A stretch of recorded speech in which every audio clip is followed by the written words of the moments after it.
with respect, but it was the outgrowth of black unity which caused them to say, well, we can get more.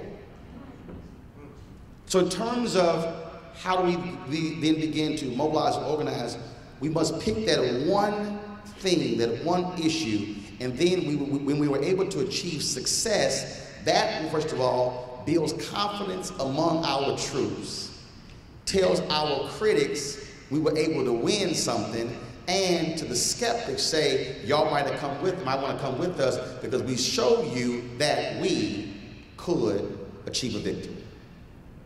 The second thing, the day after, I need you, and this is really important, do not worry about who doesn't show up.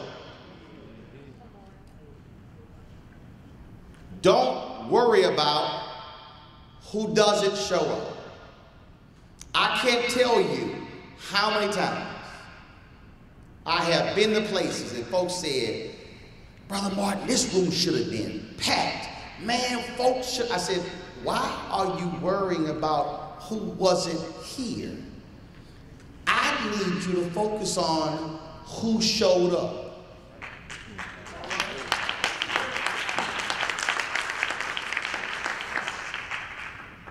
When we consume ourselves with who doesn't show up to the meeting, who doesn't show up to the march or the event or the news conference or show up to the seminar or workshop, then we lose sight of who is in the room and how they are the folks who are willing to stand with us and fight with us.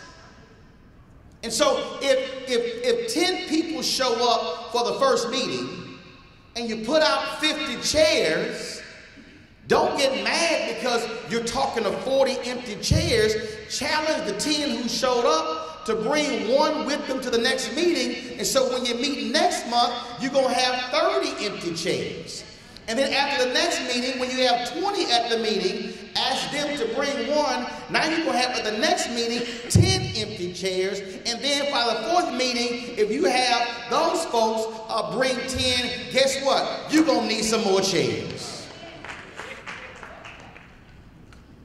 This is basic mobilizing and organizing. The third point, and this really is the most critical point, that is, this has to be about teaching and building. Follow me here.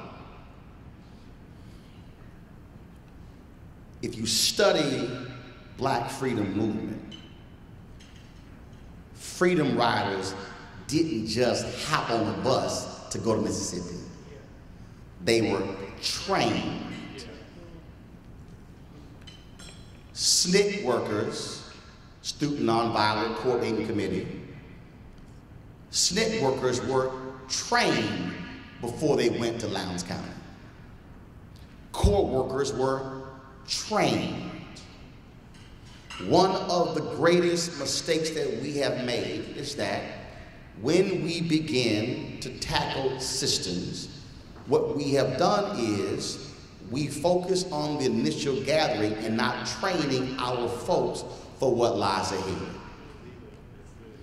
Reverend Jim Lawson in the Nashville movement, James Bevel, the Regent McBirmingham, when they used the children, folk don't understand. He was training the children for weeks before they were sent out. We must understand that when we leave here, you have gone through this training session. Now you must then take this and replicate it in your local areas.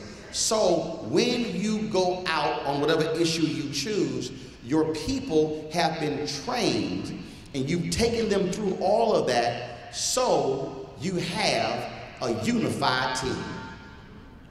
Show me any ragtag army, I will show you troops who did not train. Show me a tight military operation, I will show you folks who train. Okay, some of y'all don't want military. Show me a group of folk who did not train for the step show, and I will show you an uncoordinated bunch that makes a mess of their 10 minutes on stage. But show me a group of alphas who put the time in, and when it shows up, when it's time to step. Show me a group of folks, a group of women who organized the largest mass gathering in American history, the Women's March. Trust me, it didn't happen just on that day. No, that was training involved for 90 days leading up to it. Right now, Reverend Dr. William J. Barber is traveling the country reviving Dr. King's Poor People's Campaign. You know what he's doing? He is going to Kansas and Iowa and Idaho and Los Angeles. 1,000 folks at a synagogue in Los Angeles. He's going to rural areas. He's going to inner city areas. I met one of the women last Saturday when I spoke to the North Carolina NAACP State Conference. She and about 15 other white women in rural North Carolina started the first NAACP chapter in that rural town. She said, that's right. She says a group of white women, we crazy, but they started the NAACP chapter. They are organizing, and so when 2018 hits, and when they unleash the Poor People's Campaign, America is going to look up and say, why in the world are we seeing hundreds of thousands of people who are turning out for this? Because for the last 12 to 15 months, they've been organizing and mobilizing and training across the country.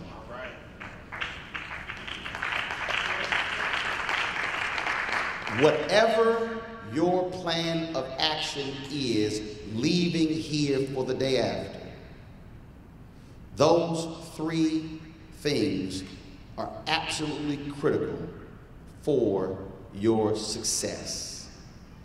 I will only add this addendum and make it the last point, and that is I'm in media. Dr. King and others understood you must dramatize whatever your fight is. Do not overlook the power of media.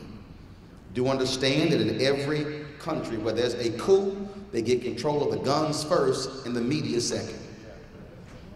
They get control of the media before the banks, before the ports. Because if you reach the hearts and minds of people, then you're able to change them. Whatever your battle plan is, think in terms of how you are to effectively use media. Television, radio, newspapers, magazines, internet, social media, all of them play a critical role. What I want to see, and this is the last thing, you write this down, next year, when you come back, 364 days from now, you should come here, and I'll say to the organizers, incorporate this into your plan of action. You need to have your annual address. And what I mean is, you should be able to say, what did you as an individual or a group commit to 365 days, 365 days ago? And what was your commitment? And then what did you achieve in the last year? What you should do as organizers, literally have folks send their commitments in.